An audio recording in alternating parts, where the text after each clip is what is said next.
Nearly 80% of people drawn into terrorism are not loners or born extremists. They are ordinary minds, desperate for identity and belonging after sudden loss. It is not ideology that recruits first, but human need. So how is that need reshaped into violence? The answer is more unsettling than you think. Alex sits alone in his apartment, the silence pressing in after losing his job and drifting from friends. The brain, wired for belonging, meaning, and identity, starts searching for something to hold on to. Psychologists call this state an identity vacuum. It is a period when the mind is especially open to new influences, not because it seeks violence, but because it aches for purpose. In these moments, vulnerability is heightened. The world feels unstable, and even ordinary people scan for signs of acceptance. It's during this window that invitations arrive, sometimes as simple as a message from an online forum or a friendly direct message. Research shows that roughly 3/4 of people who end up in extremist groups are first drawn in by peers, not by ideology. The initial pull is not a manifesto. It is the promise of being seen, of not being invisible anymore. This is how the search for stability becomes the first step towards something far more dangerous. Inside Alex's new group, the language changes almost overnight. Conversations drift from jokes and memes to talk of us and them. Outsiders are described as clueless, dangerous, or even less than human. This is the beginning of dehumanization, a psychological process where empathy starts to shut down. The brain, under stress, defaults to simple categories. People who once seemed like neighbors or classmates become symbols of threat. In these online spaces, Alex posts his first hostile message. He writes that they do not care about us. He says they are the problem. Those words are echoed and liked by others, reinforcing the divide. Research shows that when groups encourage this binary thinking, moral boundaries begin to erode. Acts that would once seem unthinkable start to feel justified. The distance between us and them grows, while the ability to see individual people on the other side fades away. Alex's anger has nowhere to go.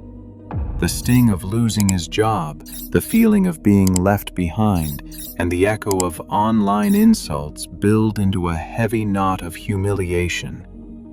Studies show that nearly half of those who turn to extremist groups have lived through some form of trauma, abuse, bullying, or public shaming. The pain is personal, but inside the group it is reframed as a shared wound. Leaders step in, offering a simple answer: you are not broken, you are wronged. The blame shifts outward. When the group's admin gives an order, targeting an outsider with a barrage of insults, Alex hesitates, then obeys. The act brings a strange relief. Responsibility for right and wrong is handed over, just as in classic psychology studies, where ordinary people followed harmful commands from authority figures. In these moments, the group's approval matters more than Alex's old sense of self. Obedience becomes a way to ease the pain. Alex's world contracts to the size of a single chat window. Doubt is no longer a visitor. It is a threat. In this space, questions are punished, and certainty is the only currency. Psychologists call this need for cognitive closure, the urge to end uncertainty at any cost. For some, this trait runs deep, making ambiguity feel unbearable. The group delivers relief, a simple worldview, a shared enemy, a cause that explains everything. As weeks pass, Alex stops checking old group chats. Friends and family fade from view. The only reality that matters is the one the group offers. William Swann's research calls this identity fusion, when the cause and the self become inseparable. Now, any attack on the group feels like an attack on Alex himself. Leaving would mean losing everything: identity, meaning, even existence. At this point, violence is not just thinkable. It becomes a way to defend the self, no matter the cost. Sudden changes in behavior can be early clues that someone is drifting toward extremism.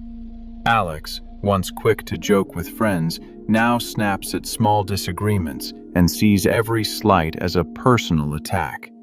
He spends hours scrolling through the same online forums, repeating phrases like, "they're all against us."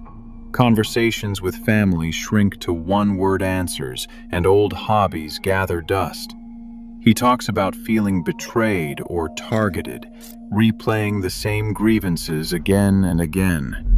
4. Warning signs stand out. Black and white thinking, obsession with injustice, withdrawal from nuance, and a growing certainty that only his group understands him. Restoring dignity and belonging can pull people back from the edge. In Denmark, the Aarhus model pairs at-risk individuals with mentors who offer support, not suspicion.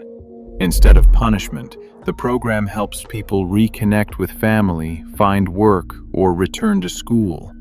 Practitioners say the real change comes when someone feels respected again, when they are seen as more than their mistakes. Many who complete these programs never return to violence. The lesson is clear. Offering a path back grounded in dignity is often more powerful than exclusion or shame. Radicalization isn't rare. It's human psychology, shaped by circumstance. As polarizing voices grow louder, prevention starts with restoring dignity and belonging, not force. Minds can be weaponized or reclaimed. Join the conversation below.